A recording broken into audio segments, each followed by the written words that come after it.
avait quelqu'un qui a dit que je peux pas jouer aux poupées, et après j'ai pleuré. Bienvenue sur Papatriarcat, le podcast qui réfléchit la parentalité au XXIe siècle en essayant de l'affranchir du modèle patriarcal. Le 14 octobre 2023, j'ai eu le plaisir de participer à la fiesta organisée par le Wonder Family Gang. Un événement autour de la parentalité avec bien entendu des ateliers très participatifs, des marques, des boutiques et aussi la possibilité de visionner des documentaires réalisés par la plateforme OnSuzanne. Vous savez, la plateforme qui a été créée par F. Simonet. Sur OnSuzanne, vous pouvez retrouver tout un tas de documentaires engagés féministes sur la parentalité notamment, mais pas que. Autour de la diffusion de ces documentaires, OnSuzanne a organisé des tables rondes sur lesquelles j'ai eu l'honneur soit d'animer, soit de participer, et je vous invite à écouter aujourd'hui l'un des échanges. Dans cet épisode, nous allons découvrir la table ronde qui parle de la place des pères. J'ai eu le plaisir d'y participer avec d'autres papas, et nous avons pu échanger sans langue de bois bien sûr, en parlant de ce qu'il fallait changer dans les comportements des pères, mais aussi des difficultés que ceux-ci peuvent rencontrer, et je vous souhaite une très bonne écoute.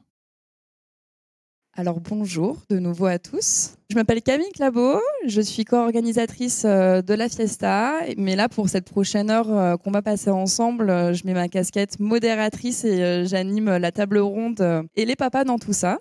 En introduction, juste vous expliquer peut-être pourquoi pour moi c'était hyper important d'animer cette table ronde, parce qu'en fait les papas c'est un sujet qui me touche particulièrement. Je suis devenue maman pour la première fois l'année dernière et d'un petit Émile de 17 mois aujourd'hui. Et le rôle et l'implication qu'a eu mon compagnon depuis le début, avant la grossesse, accouchement, postpartum, allaitement, enfin tout, ça a été assez exceptionnel et d'un soutien inestimable. Et si aujourd'hui, les tabous se libèrent un petit peu, pas encore assez à notre goût, mais si la parole se libère aussi un petit peu sur la parentalité, clairement, la mère est encore trop au centre, à notre sens, de cette parentalité. Donc, les papas, dans tout ça, quel rôle, quelle place prendre en fait dans cette société où finalement le papa est encore trop souvent considéré comme coparent secondaire. Il y a une vraie place du coup à prendre et c'est pour ça que je suis super ravie d'être entourée par 4 super papas engagés qui vont pouvoir du coup témoigner et j'espère vous aiguiller sur certaines ressources, certains tips pour vivre votre paternité plus sereinement. Voilà, donc je vais vous les présenter rapidement. Donc on a Rémi Guilloton. Rémi, en 10 secondes, tu te présentes, pas plus. Ok, très vite. Donc je m'appelle Rémi, j'ai monté un petit média avec un ami qui s'appelle Daron.tv sur les réseaux sociaux, les internets. On a un petit podcast qui s'appelle 3 Darons un café dans lequel on parle de paternité. On a fait un joli petit spectacle avec Cédric récemment aussi sur la thématique de la paternité. Et moi, pourquoi j'ai eu envie d'en parler? Tout simplement parce que ça a été un bouleversement dans ma vie il y a quelques années maintenant, puisque mes filles ont 27 et 32 ans, pas du tout. 11 et 8 ans, donc c'était il y a un bail déjà, mais c'était comme si c'était hier, quoi. Voilà, ça a rabattu les cartes de ma vie et j'ai eu envie de m'engager là-dedans très rapidement. Au début, en parler autour de moi et mes potes qui allaient devenir papa, pour leur dire à quel point c'était important d'être présent. Et puis ensuite, c'est devenu ce que c'est devenu là, maintenant. Voilà. Merci d'être là. Merci Rémi. Et Rémi, je précise, papa de 2 filles, Sacha et Mila, qui fête son anniversaire aujourd'hui. Donc joyeux anniversaire à elle. Cédric. Bien sûr, moi je m'appelle Cédric Rostin, je suis podcasteur du podcast Papatriarcat dans lequel sera retransmis cette table ronde. Je suis heureux papa bien sûr et aussi auteur de livre Tu vas être papa. Bonjour, je m'appelle Sévan et je suis père au foyer d'un enfant de 2 ans qui est là. Coucou Tigran. Voilà, je suis père au foyer au RSA et je suis vidéaste dans ma vie de tous les jours. Voilà. Et père au foyer, je précise, c'est une info quand même qui est assez exceptionnelle depuis la grossesse de Fausta. Donc dès le début, hyper engagé dans son rôle, même avant l'arrivée, on va dire, officielle de bébé. Constantin, du coup. Salut, bonjour, je suis Constantin, je suis père de Ferdinand, juste là, 3 ans. Moi, je suis un papa, on va dire, lambda. Je pense que c'est pour ça qu'on m'a invité. Et moi, je suis de profession indépendante. Du coup, voilà, il y a la combinaison entre on va dire, la nouvelle vie de famille, le rôle de père et le quotidien. Voilà, parce que je pense que ce qui est important, et merci Camille, pardon, et toute l'équipe Anne Suzanne de nous donner la parole aujourd'hui, parce que ce qui est dur dans la paternité et dans la maternité, je trouve, c'est le quotidien, pour ma part personnellement, parce que quand c'est ponctuellement, c'est super, mais quand c'est 24-24, il faut arriver à gérer ça. Voilà. Ouais, bah, tu vas pouvoir nous témoigner un petit peu de ces retours. Bienvenue encore une fois. On commence maintenant que les présentations sont faites.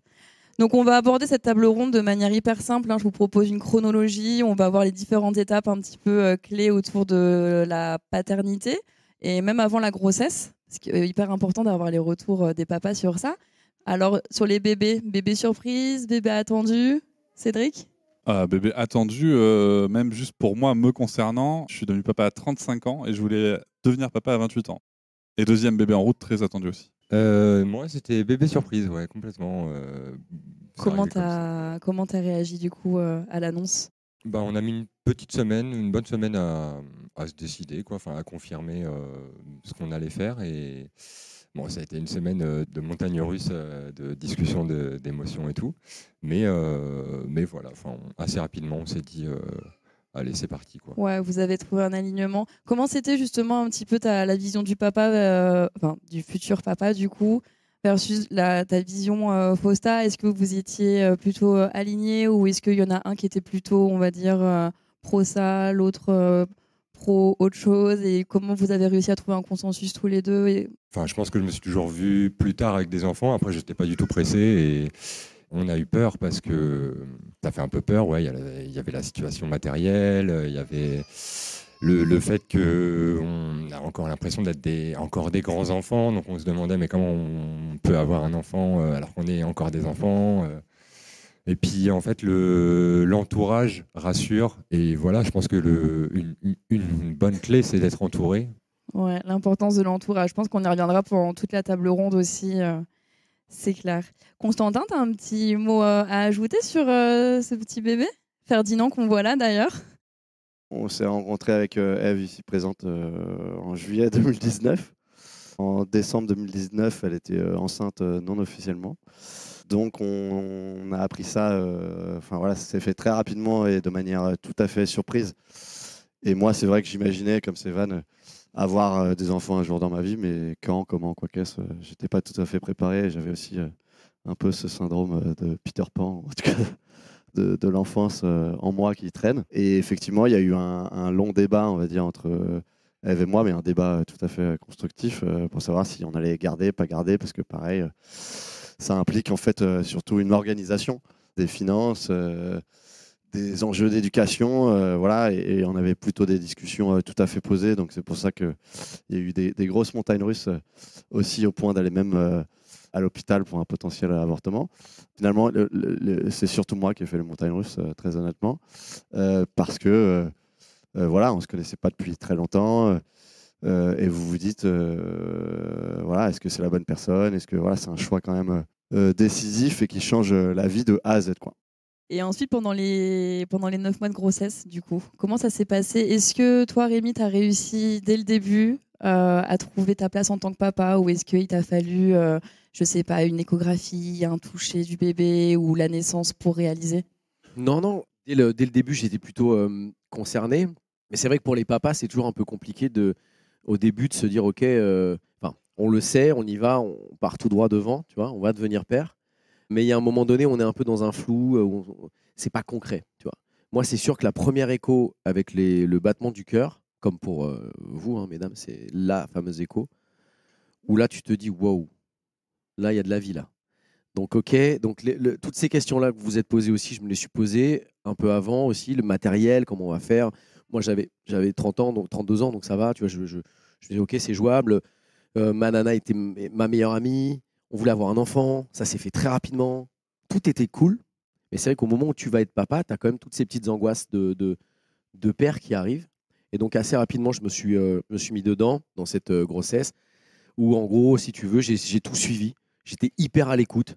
Le fameux bouquin du waouh, tu te rends compte, mon utérus fait la taille d'une noix de coco. J'étais pas sur un truc de ouais, je m'en fous. J'étais sur un truc de OK, on écoute et on. Et l'année prochaine, Mais voilà, le mois non, mais- prochain, ça sera la pastèque. Non mais tu vois, non mais en fait le truc c'est déjà d'être à l'écoute de ce qui se passe parce qu'elle aussi était dans une interrogation totale, un bouleversement dans sa vie, tu vois. Donc déjà être à l'écoute et puis ensuite on est passé par des phases différentes qui sont moi j'ai voulu faire on a voulu faire de l'autonomie pour que je sois encore plus concerné par cette Peut-être grossesse. redéfinir du coup L'autonomie, ce que c'est c'est pour ceux une- qui connaissent pas. au cas C'est où. des techniques qui permettent au papa et pas qu'au papa d'ailleurs, à la maman aussi, de rentrer vraiment en connexion avec le bébé dans le ventre de la maman. Donc ça passe par des variations de la voix, ces petites techniques qu'on nous apprend de variation de la voix, de toucher, de machin. Et moi, c'est vrai que ça a vachement bien marché. Le fait d'aller connecter avec ma fille, d'aller lui faire ce qu'on appelle des petits appels pour qu'elle vienne me checker, machin, même si parfois on le fait de manière naturelle quand tu mets ta main sur le ventre de ta femme. Là, il y a des petites techniques qui te permettent quand même de rentrer dans une connexion encore plus forte. Donc ça, c'était super. Et tu as fait ça juste parce que je pense que c'est top d'apporter des informations additionnelles là-dessus.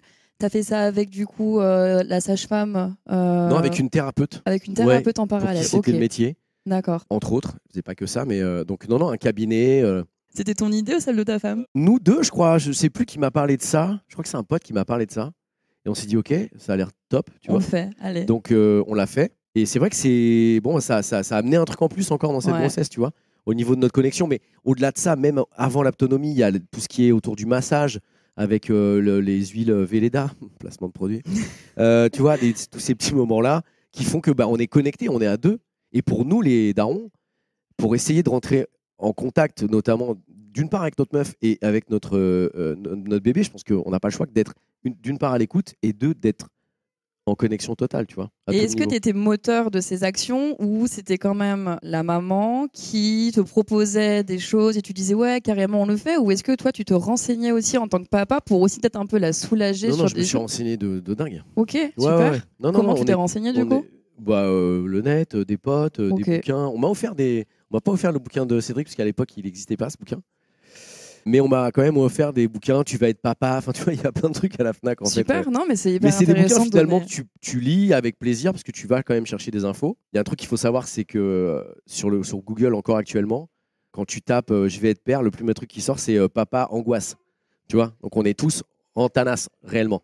Et on est tous à essayer d'aller chercher des infos parce que on se sent forcément pas concerné au début. Alors qu'il faut l'être, je pense, c'est mon point de vue, dès le début, par toutes ces différentes techniques. Mais c'est vrai que si tu te renseignes pas, si tu n'es pas à l'écoute, si tu n'en parles pas avec des potes, si tu fais pas tout ça, tout ce travail-là, forcément, parfois tu as l'impression de vivre le truc un peu Bien sûr. séparément et de ne pas être dans ce petit moment que ta femme peut vivre avec son bébé, un peu comme ça. Puis voilà, et donc encore une fois, c'est de la discussion, communication, de prendre le pli, de se dire je me renseigne, je te propose, et on Top. avance. Donc très impliqué dès le début. Est-ce que parmi vous trois, il y en a un où ça a mis un peu plus de temps à réaliser du coup d'être papa pour peut-être témoigner auprès de l'audience à quel moment, pourquoi? Ou est-ce que dès le début, tous les trois, vous avez réussi à trouver votre place pendant la grossesse? Sévan? Bah, moi, là, il a 2 ans. J'ai pas l'impression d'avoir encore complètement trouvé ma place de papa, par exemple. Je suis pas encore totalement aligné. Ouais, c'est long, quoi. Et puis, en plus, ça évolue forcément avec l'âge. Mais ouais, je sais pas c'est à quoi c'est dû. Enfin, bon, déjà, il y a que mon histoire personnelle. Moi, j'ai jamais eu de père, donc forcément, c'est un peu difficile de reproduire un modèle, quoi. Et puis peut-être aussi que dans les différences peut-être entre les hommes et les femmes, on est moins préparé peut-être. Enfin, en tout cas, la paternité, c'est un objectif, pourquoi pas. Mais c'est moins infusé dans notre éducation, etc. Et du coup, il y a un peu un côté cheveux sur la soupe. Faut trouver sa place, mais bon. C'est un long chemin. Moi, je suis pas encore à 100% aligné, quoi. Je cherche encore. Côté papa, en tout cas, moi personnellement, juste pour mon expérience, il y a eu 2 chocs principaux, on va dire. Dis-nous. Donc Ève est tombée enceinte pile au début du Covid. Et l'angoisse de est-ce que la planète va survivre au Covid ou pas. Et donc chacun appréhendait très différemment. Ève de son côté l'appréhendait de manière tout à fait sereine, comme si c'était une maladie qui tuait personne. Et moi, de mon côté, j'étais beaucoup plus angoissé. Donc, ça, pour rejoindre, voilà, c'est ce qu'évoque Rémi. côté père, c'est vrai que les angoisses sont multiples et très fortes. Donc ça, c'était le premier événement marquant, on va dire. Et le deuxième événement marquant, qui était aussi une source d'angoisse, c'est que Ève a choisi de faire en tout cas, m'a proposé de faire un accouchement à domicile. Parle-en du coup. On peut Ouais. passer sur l'accouchement, c'est hyper intéressant. Ouais. Raconte-nous ton expérience d'accouchement à Alors ouais, domicile. voilà, pour enchaîner là-dessus. Donc nous, on devait accoucher dans une clinique je crois qu'elle était dans le 15e, tout à fait standard, classique. Moi, à l'époque, je me dis, bah voilà, il y a accouchement naturel, on va dire, à la clinique, il y a la péridurale et puis la césarienne, si ça part en sucette, quoi. Les 7 mois de grossesse se passent plutôt bien avec ce contexte du Covid un peu particulier, mais globalement, ça se passe bien. Et au bout de 7 mois, elle me dit, non, mais attends, parce que c'est une fille assez curieuse d'une manière générale. Elle me dit, je me suis renseigné, j'ai lu plein de livres, j'ai écouté des podcasts, etc. En fait, l'accouchement, c'est extrêmement culturel. Et alors ça, je me suis dit, tiens, ça c'est intéressant. Elle m'a dit, bah regarde, aux Pays-Bas, il y a 35% des femmes en moyenne qui accouchent à la maison. Au Brésil, c'est 80% des femmes en césarienne parce qu'en gros, elles ne veulent pas toucher à leur corps. Voilà, donc il y a un truc, et la péridurale est très français, parce que visiblement, j'ai pas envie de dire de bêtises, ça a été inventé par des Français, si je me trompe pas. Et puis il y a un espèce de truc à l'hôpital où c'est plus facile, entre guillemets, de mettre une femme sur... je sais qu'il y a des gens qui travaillent dans les hôpitaux aujourd'hui. Visiblement, c'est plus facile de mettre une femme sous péridurale afin de, on va dire, créer un calendrier ou un rythme à Maîtriser le l'hôpital. timing. Voilà, maîtriser le timing. Quand un accouchement par voie naturelle peut prendre beaucoup plus de temps ou moins de temps, etc. Donc, dans cette réflexion-là, moi, je lui ai dit tout de suite, c'est hors de question. L'accouchement à domicile, c'est juste pas concevable, étant donné que je suis de nature plutôt angoissée et que, en plus, c'était notre premier enfant et que c'est déjà un chamboulement, comme on le dit, voilà, tous énorme. Et finalement, elle m'a dit, bah regarde, on va rencontrer des sages-femmes à tel endroit, et puis on discute. Si ça te va, on continue. Si ça te va pas, il n'y a pas de problème, on arrête. Très bien. Et donc, du coup, on allait rencontrer des sages-femmes à Colombes qui nous ont expliqué effectivement les niveaux de sécurité, on va dire, dans les hôpitaux. C'est-à-dire que Necker, j'ai pas envie de raconter de bêtises, mais Necker, en gros, est niveau 3, donc c'est le top niveau. Et puis, selon les petits hôpitaux au fin fond de la campagne, vous baissez les niveaux. Et en gros, on va dire les cliniques classiques ou les hôpitaux classiques à Paris sont à peu près niveau 1. Et en fait, le niveau 1, c'est ce que va vous proposer une sage-femme quand elle vient à domicile faire l'accouchement chez vous. Donc, avec l'avantage en plus que quand elle vient à domicile faire l'accouchement, elle est 24/24 collée à vous, elle ne passe pas de chambre en chambre, et puis elle ne discute pas avec ses copines, etc. Bon, bref. Donc, finalement, moi, je me retrouve convaincu, je me retrouve embarqué. Aujourd'hui, je ne sais pas si je suis un militant de l'accouchement à domicile, pas du tout et pas spécialement. Néanmoins, je pense que c'est ce que je dis à Ève, c'est que c'est son corps, c'est son choix. Si elle se sent l'envie, la possibilité de faire ça, bah, moi je suis prêt à l'accompagner dans ce choix-là. Et c'est ce qui s'est passé. Donc on a eu un accouchement à domicile à peu près classique, c'est-à-dire qu'on a une piscine d'accouchement, jusqu'à ce que la piscine d'accouchement déborde, puisque le petit était né et j'avais oublié d'arrêter l'arrivée d'eau. Et le voisin du premier étage, on habitait au deuxième, le voisin du premier étage est venu sonner à 8h du mat en disant c'est quoi ce bordel. Donc, ouais. Mais voilà, il y a le choix dans comment on accouche, c'est une vraie question et je pense que c'est hyper important que toutes les femmes du monde entier soient au courant qu'en fait, il n'y a pas une manière d'accoucher, il y a 4-5 manières, on va dire, et qu'il y a énormément de pays. Nous, on est dans un monde extrêmement occidentalisé, évidemment, mais il y a énormément de pays où ça se fait de manière naturelle et ça se fait très bien. Mais il faut évidemment que tout ça soit accompagné. Et c'est le mot le plus important, je dirais, dans à la fois la grossesse, la naissance et l'éducation, c'est l'accompagnement. Super. Il y a d'autres expériences d'accouchement à domicile parmi vous ou plutôt maternité ou maison de santé? Maternité césarienne. Donc, Vas-y Cédric, quel est du coup nous, ça a été... Alors, il y a quand même un truc que je tiens à partager sur la grossesse et sur l'angoisse. C'est que moi, il y a un truc qui m'a pris à partir du moment où j'ai su qu'elle était enceinte jusqu'à ce qu'on soit tous ensemble. J'étais obsédé par il faut qu'elles aillent bien, parce que j'ai une fille. Il faut que bébé et maman aillent bien. Vraiment. C'est-à-dire que du premier jour... Et d'ailleurs, ça me le fait aussi avec bébé 2. Alors pour info, le savoir c'est le pouvoir, mais le savoir ça fait flipper aussi quand même. Parce que quand on sait tout ce qui peut se passer, du coup, je pensais être plus rassuré à la deuxième grossesse. Et en fait, non. Et en fait, j'ai vraiment moi cette angoisse qui est là de il faut qu'elles aillent bien, quoi. Et l'accouchement, en fait, nous, ça serait une très très longue histoire, donc je vais essayer de faire court. Disons qu'on a dû lutter contre le personnel médical un peu avant la fin du terme, puisque ma fille est née 3 jours après terme. et jusqu'à l'accouchement. Et ça s'est fini en césarienne parce qu'en fait, elle voulait pas sortir. C'était pas le moment. Et là, pareil, grosse pression du personnel médical. Fallait le faire là, fallait ceci, fallait cela, fallait déclencher. Voilà, donc ma compagne pourrait te raconter mieux que moi comment est-ce qu'elle s'est sentie dépossédée de son truc. C'est les papas. Mais moi, en tout cas, en tant que papa, ce que je garde de ce moment-là, c'est la nécessité de faire front commun quand on a ce personnel médical qui ne respecte pas nos choix et qui est face à nous, vraiment. Et après, c'est d'être là, quoi. C'est vraiment important d'être là et de comprendre, d'avoir discuté avant. Un peu comme un accouchement à domicile, finalement, d'avoir discuté avant des tenants et des aboutissants pour vraiment comprendre ce qui se passe chez la maman et pouvoir faire ce front commun, quoi.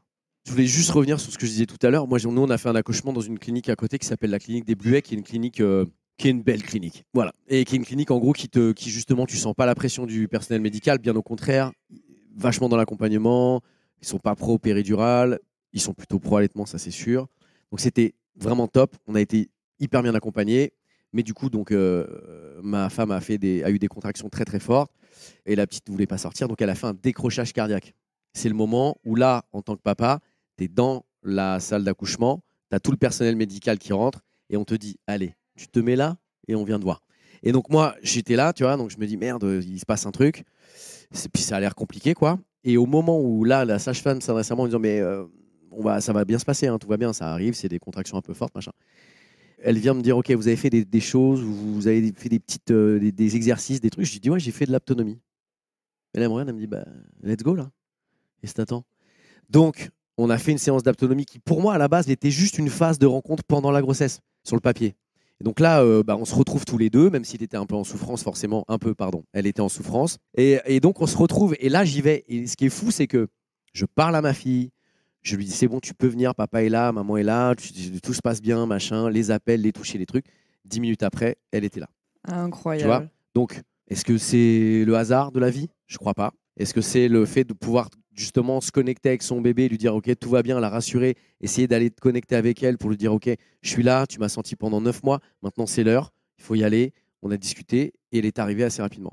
Je voulais parler de ça pour vous revenir sur l'autonomie, qui pour moi, encore une fois, est un super truc à faire, une super thérapie à faire en couple. Donc voilà, ma première expérience d'accouchement pour ma première fille. Ma deuxième fille, elle était à la cool, elle ne voulait pas sortir.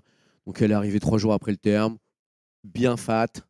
Ma femme, ça s'est plutôt bien passé. Un accouchement, forcément, douloureux, mais ça a été. Et voilà quoi. Ok, bah super, merci beaucoup pour ce chouette témoignage.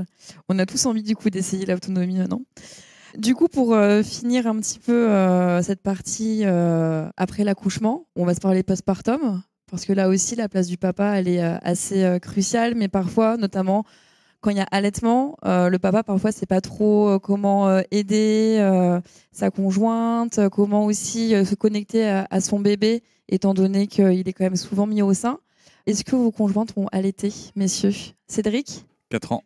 4 ans, waouh, raconte-nous, parce que je pense qu'il y a plein de conseils 4 ans, à partager. Ce qu'il faut retenir, pour l'anecdote, il y a une première tétée où on vit un moment qui est totalement déphasé, puisque ma compagne vient de subir une césarienne, elle a 7,6 de tension, elle est à l'ouest, elle pleure tellement, elle est plus là.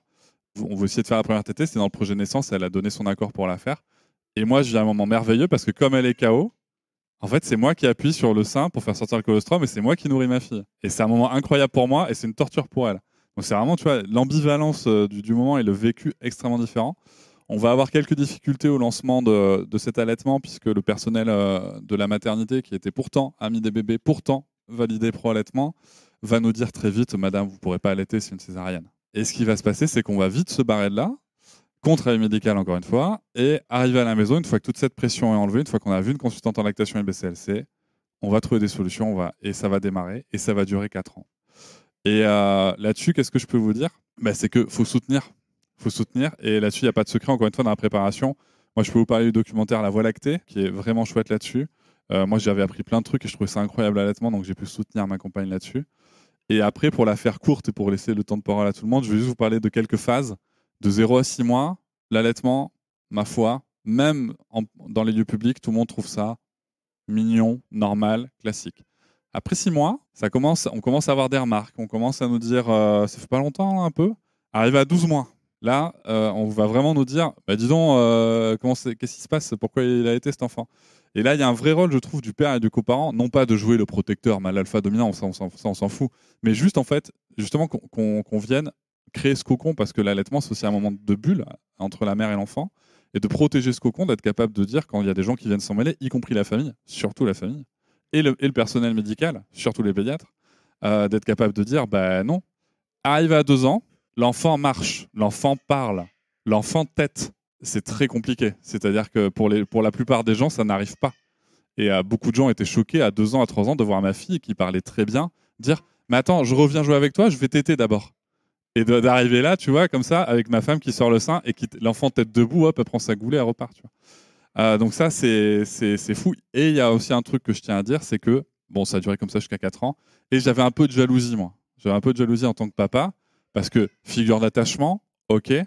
Moi, j'ai dû mettre en place plein de stratégies pour refaire le lien quand je voyais pas ma fille. Et ma compagne, hop, on dégaine un mamelon, on fait un coup de tété, c'est réglé. C'est un petit peu un pouvoir magique que je lui ai jalousé. Voilà. Il y a eu une bonne communication là-dessus entre vous. Il y a eu des tensions aussi dans le couple par rapport à l'allaitement. Alors, il y a eu une bonne communication. Je pense qu'il y a 2 choses. Il y a quelque chose qu'il faut retenir aussi, si vraiment quand même pour les pères et futurs pères qui nous écoutent.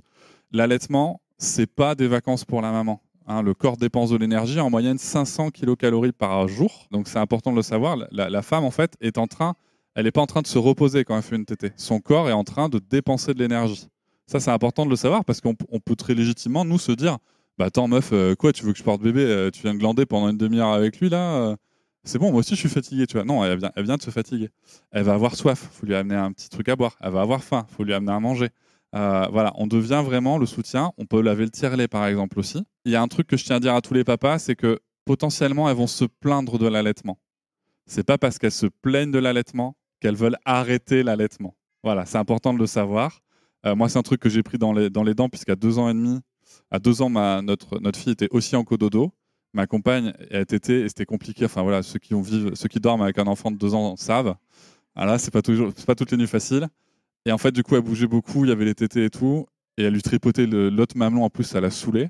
Alors, petite astuce, j'ai acheté un mamelon en peluche et c'était réglé. Et en fait, j'ai posé la question, si tu veux, le matin. Mais j'ai pas posé la question en mode, tu me fais chier avec ton allaitement. Moi, je vois ma femme qui se fatigue et je m'inquiète pour elle. Et je lui ai dit, est-ce que tu penses qu'il faut continuer? Ça l'a beaucoup irrité, je vous le cache pas. Mais en même temps, il fallait bien oser la poser, cette question. Donc voilà, notre rôle, il est aussi là, de rappeler, je pense, que la mère, elle est peut-être aussi parfois très enfoncée aussi parce qu'il y a beaucoup d'injonctions qui leur sont faites et qu'il y a des défis qu'elles peuvent se donner. Je veux réussir mon allaitement et c'est chouette. Mais nous, on a aussi le droit de s'inquiéter pour elle et de se rappeler qu'elles doivent aussi penser à elle. On peut avoir ce rôle-là de leur rappeler « Attends meuf, mais t'es en train de te crever toutes les nuits. Est-ce que t'es sûr que c'est ça que tu veux ?» Et du coup, en fait, grâce à ça, on a trouvé d'autres solutions. Effectivement, on va dire en France, on est globalement très renseigné sur la grossesse, l'accouchement, ça commence à être clair. Et effectivement, le postpartum, c'est un vrai sujet puisqu'il commence depuis quelques années à vraiment être très démocratisé. Mais avant, c'est vrai que grosso merdo, on vous dit bah, l'enfant, il est né, démerdez-vous, quoi. Et c'est vrai qu'il y a un vrai sujet aussi dans la transmission du savoir des parents aux enfants. Je parle de nos grands-parents, par exemple, enfin, ou de mes parents, et des grands-parents des enfants, de transmettre effectivement quel bordel ça va être. Parce qu'en fait, il faut quand même se dire la vérité. Un bébé, c'est super. Enfin, ça peut être super mignon et ça peut être très sympa, mais ça peut être aussi un enfer. Donc moi, personnellement, ça a été 80% d'enfer pour 20% de bonheur. 20% de bonheur qui rattrape, on va dire, les 80% d'enfer. Mais c'est hyper important de le dire que ça peut être l'enfer, voire ça va être l'enfer. C'est pas que du bonheur toute la journée. Après, moi, j'ai aucun regret, j'adore mon fils, il n'y a aucun sujet. Mais par exemple, je vous donne 2 exemples concrets et je vais revenir sur l'allaitement après. Notre enfant, il n'a pas dormi pendant 2 ans. Pendant 2 ans, il se réveillait 10 fois par nuit. Quand je vous dis 10 fois par nuit, c'est vraiment 10 fois par nuit. Donc voilà, et à crier, à ne pas comprendre, parce qu'effectivement, comme tu disais Cédric tout à l'heure, tant qu'ils n'ont pas la parole, on ne peut pas vraiment comprendre pourquoi. Est-ce qu'il a mal au ventre, pas mal au ventre? Alors lui, on a su assez rapidement qu'il a du RGO, le reflux gastro-œsophagien. Donc c'est-à-dire qu'en gros, ils ont mal au ventre et qu'à peu près jusqu'au moment de marcher, ils vont tellement mal au ventre qu'ils vont pleurer et qu'il faut adapter en permanence leur nourriture, etc. Et sur l'allaitement, Ève, donc la mère de mon enfant, a voulu allaiter parce que, effectivement, de manière assez naturelle, ça s'est extrêmement mal passé. Quand je vous dis que c'est extrêmement mal passé, pendant 15 jours, elle a, entre guillemets, essayé, voire forcé, le petit à manger le téton, sauf qu'il a, entre guillemets, défoncé le téton d'Ève et elle souffrait énormément. Et moi, je lui disais toutes les heures, en fait, arrête de te faire souffrir. Mais c'était tellement important pour elle. Elle avait une espèce de blocage psychologique là-dessus. Heureusement, finalement, au bout de 2 ou 3 semaines, elle a trouvé une dame, alors j'ai plus le nom, mais qui est dans le fameux documentaire qui s'appelle Postpartum, le documentaire, parce que donc la mère de mon enfant, il faut comprendre une chose, c'est que quand on se rencontre, elle fait de l'événementiel, elle organise des soirées pour LVMH, pour Yves Saint Laurent, etc. Elle est tellement traumatisée, entre guillemets, de ce changement de vie et de cette naissance, qu'elle va se dire, en fait, il faut informer les gens. Et donc c'est à partir de là où elle a commencé à réfléchir à un sujet de documentaire sur le postpartum, donc le fameux documentaire postpartum, pour en tout cas essayer de démocratiser la parole au maximum là-dessus. Voilà, je pense qu'effectivement, l'aspect du postpartum, il est essentiel et il faut en tout cas en partager un maximum d'infos très rapidement. Et ça se passe parfois très bien. Donc pour les futurs pères et les futures mamans, la plupart des cas se passe bien. Donc voilà, mais c'est la loterie, il faut quand même dire ce qu'il y a, quoi. Il y a un truc chez nous les mecs auquel on a été habitués depuis très longtemps et avec lequel on est conditionné, avec lequel on est éduqué depuis très longtemps, c'est on pense qu'on doit trouver des solutions quand on nous parle. Non, pas toujours. Des fois en fait, et ça vraiment je trouve qu'en postpartum c'est crucial, peu importe le sujet, que ce soit le sommeil, l'allaitement ou autre, en fait des fois il faut juste écouter, il faut juste que ça sorte. Nos compagnes, et ça marche aussi sur d'autres sujets de la vie, elles ont juste besoin que ça sorte et personne n'attend de nous qu'on trouve des solutions. Voilà, je voulais juste préciser ça, parce que je trouve que c'est un type, ça, qui peut vraiment changer la relation de couple. C'est Evan. Ouais, je suis complètement d'accord. C'est un truc c'est une tendance quand même assez masculine, où effectivement de toujours chercher des solutions, et que ce soit dans ce cadre-là ou dans n'importe quel cadre, même amical, etc. Et bah, quand c'est pas ça qu'on attend de nous, parfois ça peut faire même l'effet inverse, c'est-à-dire qu'on va proposer une solution, sauf qu'en fait la personne ne sait pas ce qu'elle attend, et que du coup bah, elle va ne pas vouloir cette solution, et même parfois se sentir bête du coup. Et ouais, effectivement, je te rejoins complètement là-dessus. Ouais.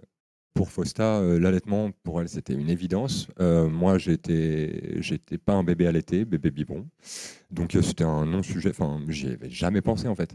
Et bah, bon, Tigrane, il a 2 ans, il est encore allaité. Bon, je pense qu'on est sur une fin d'allaitement, mais voilà. En tant que père, effectivement, c'est magique, c'est trop cool. Mais effectivement, dans ce truc de trouver sa place, justement, des fois, on peut se sentir un peu désemparé ou inutile, en fait. On peut se sentir inutile assez facilement, et on peut constater aussi des liens qui se font entre l'enfant du coup et la personne qui allait, où on a l'impression que du coup ces liens ne se font pas forcément avec nous, et voilà, ça peut créer effectivement une différence de ressenti avec son enfant, et bon, ça du coup ça rajoute un peu une difficulté effectivement à trouver sa place en tant que père. Tu as mis des choses en place particulièrement pour essayer de créer le lien d'une autre manière, ou finalement ça s'est fait au fil de l'eau au quotidien? Concernant l'allaitement, tu veux dire ? Non, pas forcément. Tu disais que du coup l'allaitement ça peut effectivement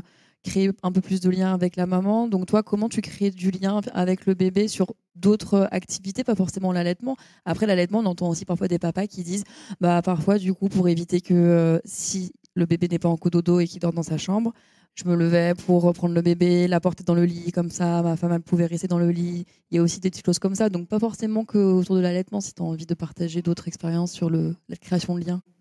Par rapport à l'allaitement, oui, je vais être un peu le soutien technique, effectivement, donc ramener de l'eau, amener le bébé, tu veux un coussin, tu peux me passer le coussin, On fait ce qu'on peut, mais c'est plus dirigé vers la mère que vers l'enfant à ce moment-là. Ouais. Donc, vers l'enfant, c'est pas dans ces moments-là qu'on peut créer. Dans quel moment, du coup, vous... Un peu tous les autres, je sais pas. Après, t'es père au foyer, donc c'est intéressant, du coup, parce que du coup, effectivement, tu travaillais pas, t'étais pas en congé paternité comme d'autres pouvaient l'être, donc tu avais vraiment tout ce moment dans la journée aussi où tu pouvais participer aux soins du bébé, aux tâches aussi à la maison.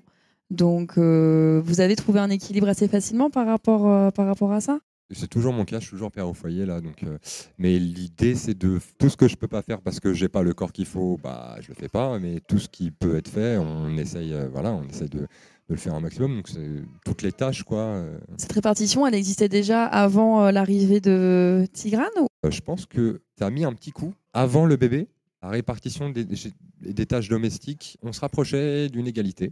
L'arrivée du bébé, j'ai eu l'impression qu'il y a eu une rétrogradation. Ouais. Une rétrogradation parce qu'il y avait tout de suite beaucoup plus de choses à faire et à s'occuper, et du coup, beaucoup plus des difficultés qui se rajoutent et du nombre de tâches qui se rajoutent. Et je pense que ouais, il y a eu un recul, voilà, il y a eu un peu un recul à ce moment-là, ouais. Et là, j'ai l'impression que ça va mieux. Mais oui, je pense que l'arrivée du bébé, en fait, ça creuse des inégalités, ouais. À la maison, en tout cas, ça a creusé des inégalités.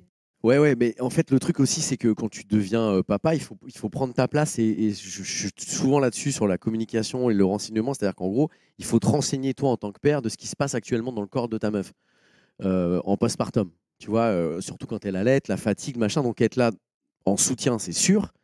Mais surtout, quand on te laisse la possibilité de le faire, et je vais vous expliquer pourquoi je dis ça. Moi, ma meuf m'a laissé faire ce que je voulais, enfin, tu vois, changer mes filles, prendre du temps avec elles, aller au parc, kiffer la journée, rentrer pour la tétée, machin.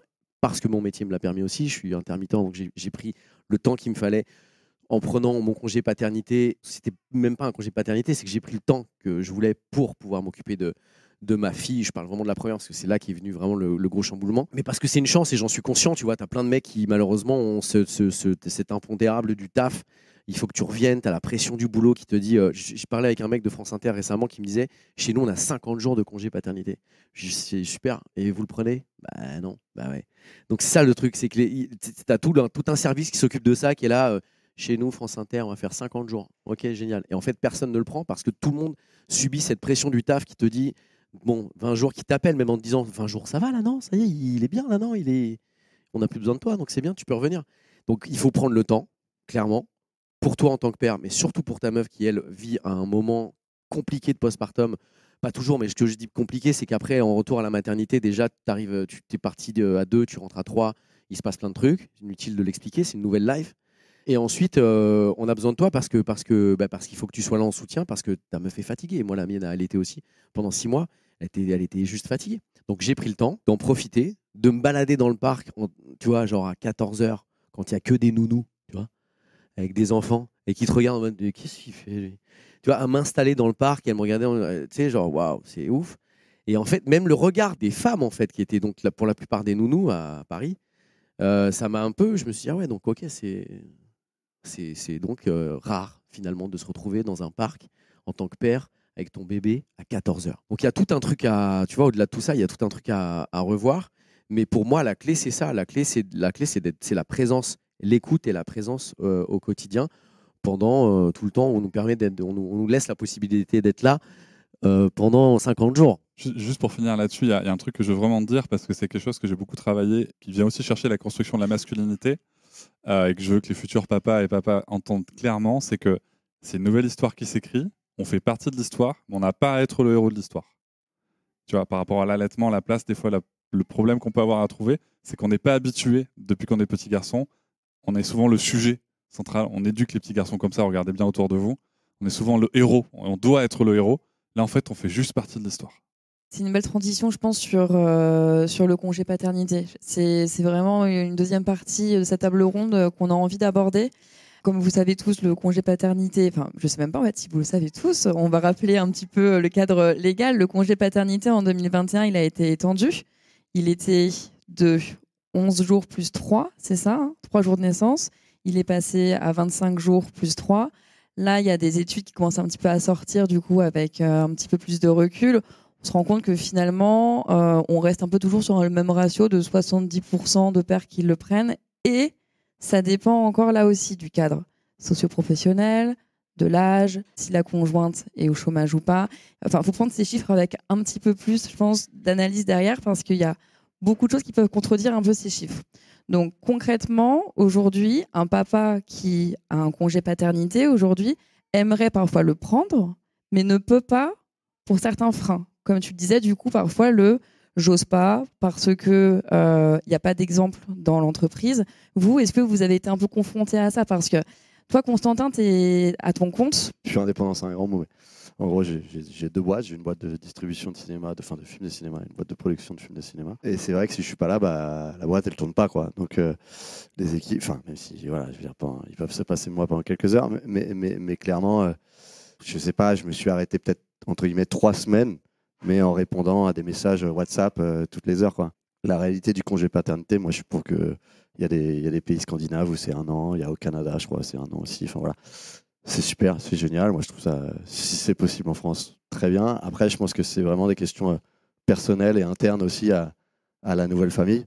Je ne sais pas pourquoi je pense souvent à ça, mais je pense souvent à la famille monoparentale. Souvent, je me dis, je ne sais pas comment une mère ou un père seul aurait fait, par exemple, avec notre fils, et s'il fallait travailler et tout ça sans... Enfin, je ne sais pas.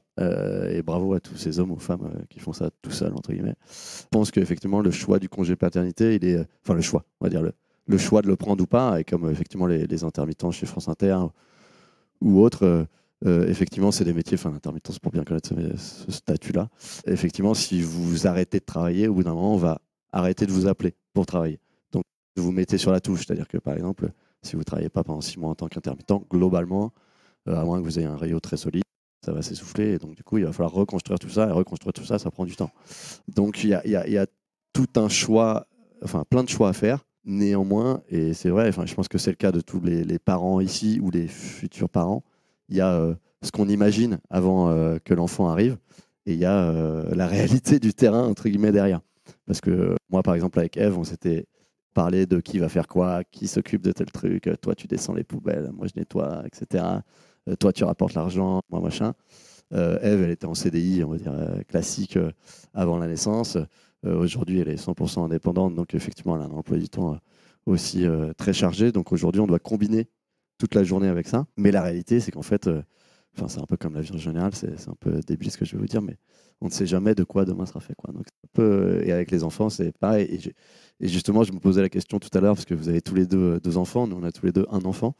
Mais je me disais, voilà, il y a le big band du premier enfant, mais quand il y a le deuxième, parce que j'imagine qu'on en a un, on est très préparé.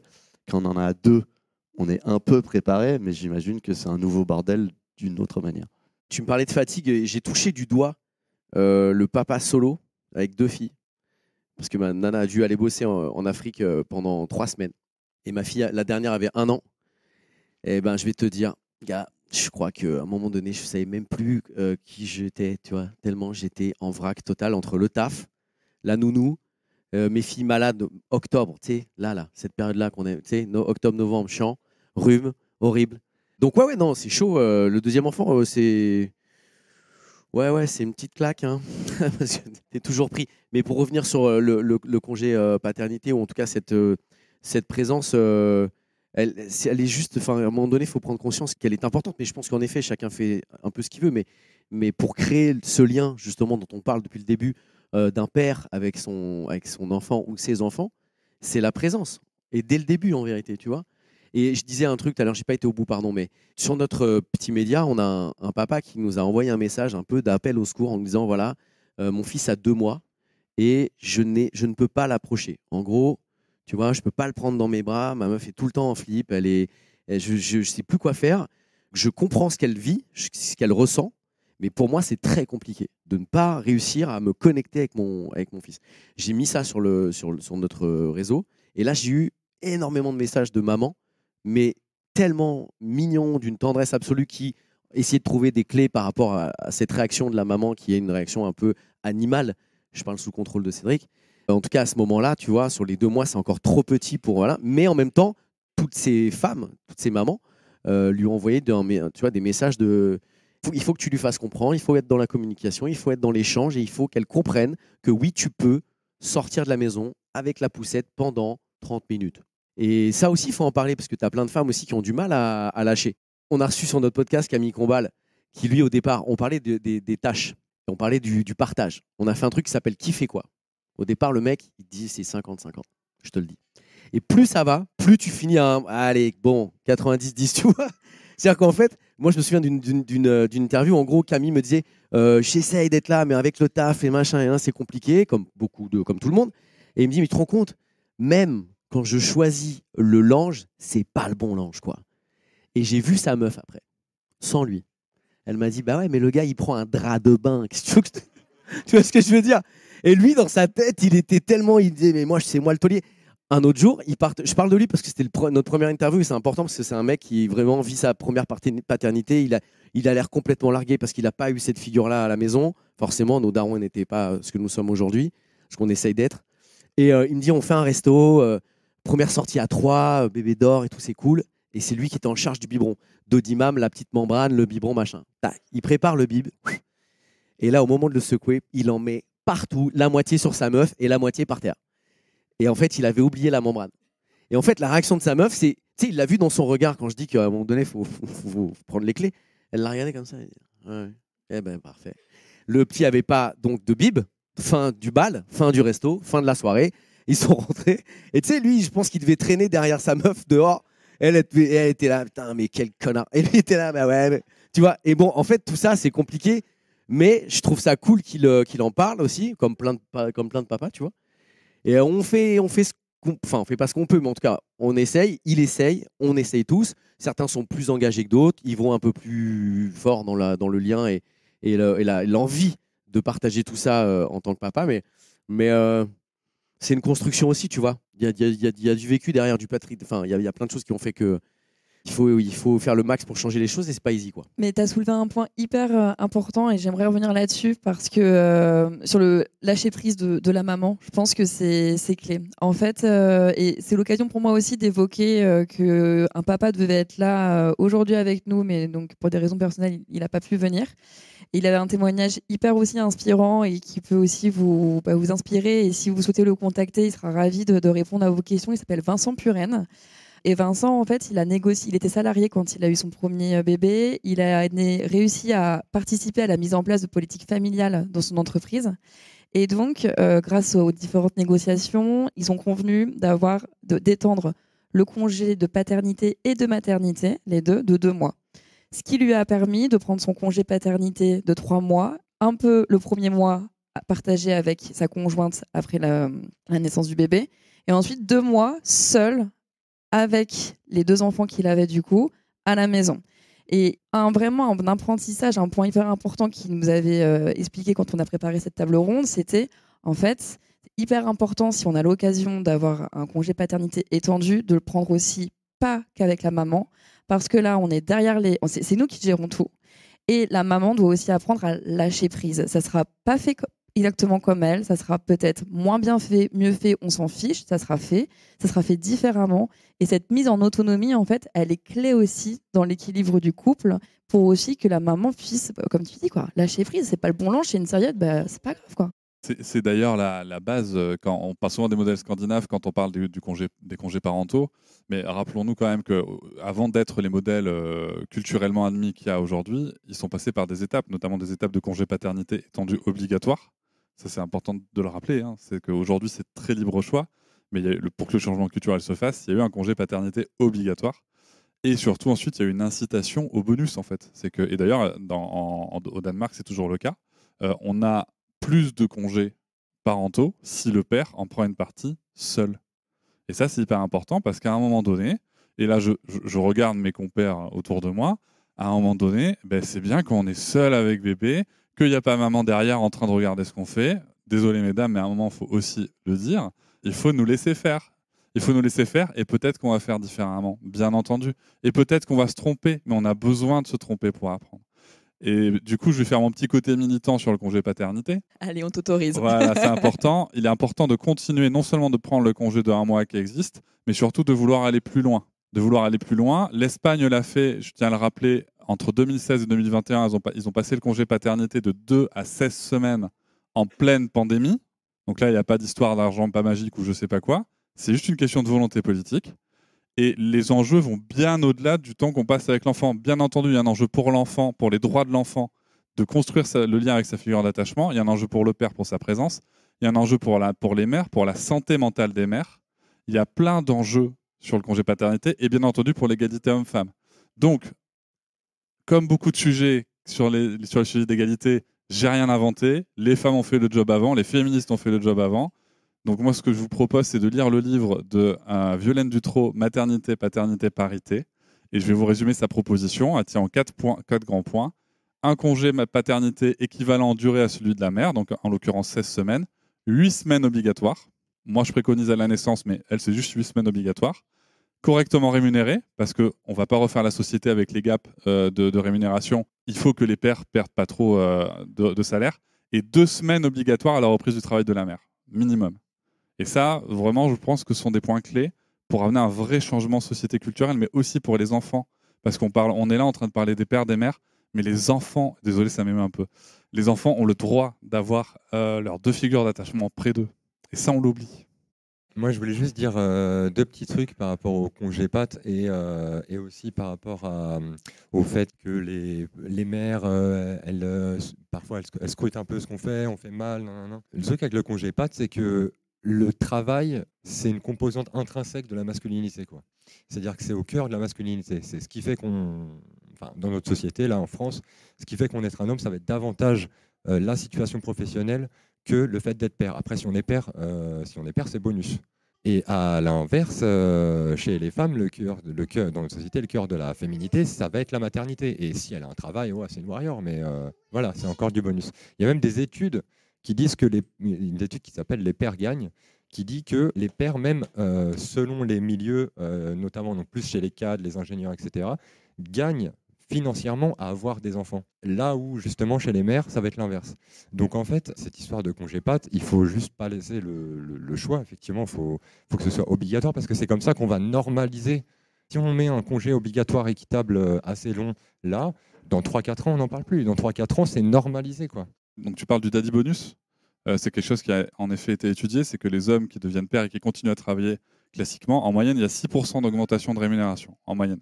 L'étude est aux États-Unis, mais encore une fois, rien n'est tout noir ni tout blanc. Il n'y a pas les super papas qui font ce qu'ils veulent dans la société, etc.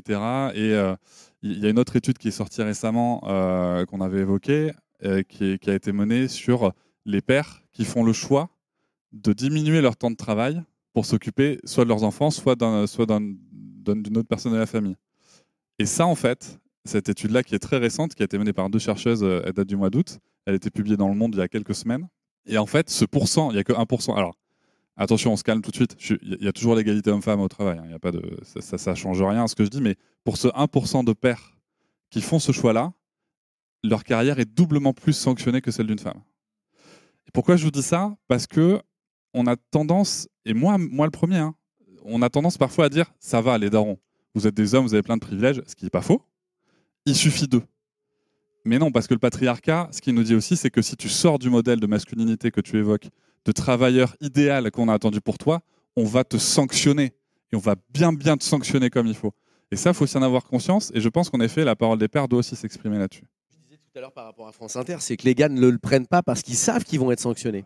Et c'est même pas des mecs, c'est pas des intermittents. C'est des mecs qui bossent en interne, c'est des mecs en CDI, tu vois, dans la boîte chez Radio France, qui me disent c'est super, franchement génial que tout le monde ait brainstormé là-dessus en se disant 50 jours, mais personne ne peut le prendre. Puisque les mecs sont rappelés à l'ordre très rapidement en disant il faut revenir au taf. Et puis mec. si la hiérarchie aussi montre pas l'exemple, c'est aussi compliqué là-dessus. S'il Ouais. n'y a pas de modèle, bien Exactement. sûr. Il y a plein de freins. Il y a plein de freins. Mais justement, ça passe par tous ces petits trucs-là. On n'a pas forcément besoin Ouais. de lois. Enfin, on en a besoin, bien sûr. Mais ce que je veux dire par là, c'est que quand tu deviens papa, moi j'étais le premier papa de mes potes. Quand tes potes te voient présent, je dis pas que attention, je suis pas là pour me filer des fleurs et tout, mais l'exemple que tu es pour tes potes qui viennent te voir en disant ah ouais, ok, tu fonctionnes comme ça, machin, t'as pris le temps qu'il fallait, je vois la relation que t'as créée avec tes filles. Quand eux deviennent pères, ils viennent chercher des conseils, machin, ils t'ont vu réagir comme ça. Il y a un truc, il y a un petit effet miroir qui fait que on se ressemble, on se sait, on se regarde et on avance comme ça. Tu vois, encore une fois, c'est un autre schéma que tu apportes juste dans ton entourage, tes amis et les gens qui sont autour de toi, tu vois. C'est pour ça qu'on fait cette table ronde aussi, pour communiquer, informer, et on espère qu'on aura d'autres opportunités. Ce truc des mères qui fliqueraient, c'est pas faux, mais il faut comprendre pourquoi. C'est-à-dire que s'il y a un impair, c'est elle qu'on va regarder, en fait. C'est ça le problème. Et c'est là où il y a un problème de normalisation aussi entre nous. C'est qu'il y a même eu une histoire où, j'ai entendu une histoire dans un podcast, une mère qui avait mis sur Twitter, maintenant j'en ai marre, demain c'est à lui de les emmener à l'école, s'ils se réveillent pas, si nanana, et bah tant pis, elles iront pas à l'école, quoi. Et elle s'est pris une volée de bois vert. Il y a un problème de cible là, quoi. Et donc oui, c'est vrai, mais il faut comprendre pourquoi, quoi. Et juste pour finir, avant qu'on passe aux questions publiques sur le congé paternité, il y a un autre sujet qu'il faut aussi oser aborder, c'est que les représentations des pères aujourd'hui dans les médias, regardez-nous. Hein. Concrètement, moi, j'étais cadre à la FNAC, toi, t'es intermittent, toi, t'as deux boîtes. Toi, t'as RSA, du coup, c'est cool, on va pouvoir en parler. Mais peut-être dans un autre épisode. Il faut bien comprendre aussi que cet enjeu de loi et de l'obligation du congé paternité, c'est parce que les paternités, c'est pas juste je suis dans un comex, dans une grande boîte et je dois quitter mon open space à 17h. Moi, je pense à mon voisin maçon qui est sur les chantiers de 8h à 20h et que si on n'oblige pas son patron à le mettre en congé paternité, jamais il prendra. Et lui, il n'osera pas le prendre parce que sinon, il n'a plus de job, en fait. Et c'est aussi ça l'enjeu, c'est qu'il y a un enjeu de classe sociale derrière cette loi et cette obligation de prise du congé paternité. J'ai fini mon militantisme. C'est hyper important, les travailleurs de la terre, enfin tout, effectivement, on sait très bien que niveau congé paternité, ils vivent tellement au jour le jour, certaines personnes aussi, qui ne peuvent juste pas, c'est pas qu'ils ne veulent pas, c'est qu'ils ne peuvent pas. Donc c'est en communiquant, en informant qu'on y arrivera. Et je vous invite vraiment, si ça vous intéresse, Vincent Puren à le contacter parce qu'il a vraiment mis en place des super choses avec son entreprise. Donc on peut, quand on veut aussi, négocier des choses quand on est salarié. Parfois c'est peut-être plus facile ou pas, je sais pas, mais... Voilà, je vous invite à le contacter si besoin. Juste un dernier truc sur le travail. Il y a des études aussi qui montrent qu'en fait, même, il y a des choses à gagner, même économiques, pour nous, à mettre un peu de côté notre activité professionnelle rémunérée au profit de celle de la mère, qui pour le coup va pouvoir peut-être y mettre plus de temps. C'est qu'il y a beaucoup plus de stabilité économique dans un couple biactif en fait, que dans un couple monoactif avec une personne il y a beaucoup plus de stabilité. Donc il y a beaucoup de choses à gagner en fait, à se détacher de ce truc-là. Voilà. Est-ce qu'il y a des questions ? Oui, bonjour, merci pour ces échanges, c'était intéressant. Moi, je voulais juste ajouter du coup sur le militantisme paternité, là, juste pour rebondir sur mon expérience personnelle. Moi, après la naissance, ma femme, elle a été hospitalisée pendant 6 mois et il y a un vide juridique quoi, pour le père. C'est-à-dire que moi, j'ai pris mon congé paternité, je devais retourner travailler. Et qu'est-ce qu'on fait de notre fils quoi ? Et ça, c'est un vrai problème, c'est que la seule solution qu'on a trouvée, c'est que je me suis arrêté et c'est la Sécu qui a payé, mais c'était pas ça la solution en fait. Et elle était en congé, en arrêt maladie, donc c'était même pas son congé qu'elle a pris, maternité, quoi. Elle a cumulé les deux en même temps, ce qui est un peu absurde, alors que j'aurais pu le prendre à sa place. Et bref, ouais, ça, je sais pas si vous avez la main pour militer au-dessus, auprès des bonnes personnes, mais il y a un vide à ce niveau-là, quoi. Alors, clairement, on n'a pas la main, mais tu ouvres un vrai sujet, là. Il faudra qu'on en parle autour d'un micro, toi et moi. J'allais dire, tu vas être invité au podcast de Papa Patriarcat. On va se parler, toi et moi. Non, mais tu vois, ça, c'est un vrai sujet, c'est un impensé. Mais après, dans la parentalité, il n'y a pas que les pères qui sont des impensés. Il y a certaines familles monoparentales, etc. Tu le disais tout à l'heure, Constantin, où tu demandais comment elles font. Ben, on se pose vraiment la question, quoi. Et c'est là où on voit tous les vides juridiques. Mais c'est là où on voit aussi que, je vais vous citer un podcast qui s'appelle Les couilles sur la table et qui dit la loi des pères. C'est que ces impensés n'existent que parce que les lois ont été faites par des hommes, par des pères. Et que, pour vous donner un exemple tout bête, l'Assemblée nationale ne prévoyait pas jusqu'à il y a 3 mois de la possibilité d'avoir un congé maternité. Il a fallu faire une modification constitutionnelle. Parce qu'en fait, il était prévu que les gens dans l'Assemblée nationale soient soit des vieux mecs, enfin soit des mecs en tout cas, ou en tout cas des femmes qui auraient plus d'enfants. Et le congé de maternité n'existait juste pas pour les élus de la République. Merci beaucoup en tout cas pour votre témoignage. Est-ce qu'il y a d'autres questions ? Déjà, merci pour les témoignages. Beaucoup de choses très intéressantes. J'ai une question un peu... on va dire un peu du sujet du moment parce que on parlait du lien tout à l'heure père-enfant, surtout pendant l'allaitement. Simon est encore toujours allaité. Et ce que je me suis rendu compte là récemment, c'est que quand il y a la mère, du coup quand Manon est là, le lien est différent que quand elle n'est pas là. Typiquement, on se fait, il y a une soirée où elle va au sport le mercredi soir. Donc c'est moi qui gère vraiment toute la soirée avec le petit. Tout se passe bien, j'arrive à l'endormir, à le nourrir, tout va super bien. Par contre, le reste de la semaine, quand elle est là, impossible pour moi de l'endormir, il faut que ce soit maman. Comment ça peut se passer pour qu'il y ait un équilibre ? Alors moi, ce que je peux dire avec 4 ans d'allaitement, c'est que ça s'est arrêté au bout de 4 ans. Mais parce qu'il y a un moment où il y a des choses qui se sécrètent aussi, si tu veux, dans l'allaitement, juste avant de s'endormir. Enfin voilà, puisqu'on parle spécifiquement du moment du coucher. Je vous invite à rester pour les tables rondes après. Je vois qu'il y a Audrey Njavé qui est là. Salut Audrey, qui pourra répondre à ces questions au niveau de la physiologie. Mais il y a des choses qui se passent en fait avec l'allaitement et le coucher. Il y a des liens qui se font. Et en tout cas, tout ce que je peux te dire me concernant, c'est que ça a été comme ça pendant 4 ans. Et par contre, une fois que l'allaitement était fini, balle avec maman. Alors là, maman au coucher ou papa, tant qu'on me lit une histoire, tout va bien. sais pas si c'est un lien avec l'allaitement ou pas, mais tu peux reprendre le même exemple avec les grands-parents quand ils sont un peu, tu vois, quand t'es pas là, tes parents, enfin, tu vois, ils gèrent le truc. Et quand t'es dans le coin, c'est impossible. Il faut que ce soit les parents. J'ai l'impression que c'est un peu la même chose. C'est pas du tout la même chose. Juste pour compléter sur ce truc-là, nous, vu qu'il n'a pas dormi pendant 2 ans, en gros, Eve disait toujours, de toute façon, toutes les spécialistes que vous allez pouvoir voir après disent en fait un jour ça va passer. Et c'est vrai qu'un jour ça passe. Donc voilà. Et c'est Tout passe. tout passe. Et aux futurs passe. parents, c'est quand même le truc le plus fou C'est qui le puisse meilleur nous conseil arriver à dans la donner. vie. C'est les enfants. Ok, bon bah merci les papas. Et merci Camille. Merci, c'était ma première table ronde, alors je suis ravie en ce week-end de l'avoir animée. Et voilà, merci à vous en tout cas. Je vous remercie de m'avoir écouté. Je vous invite à vous abonner au podcast sur votre plateforme préférée et à me retrouver sur Instagram, TikTok, Facebook et sur le blog papatriarca.fr. À bientôt.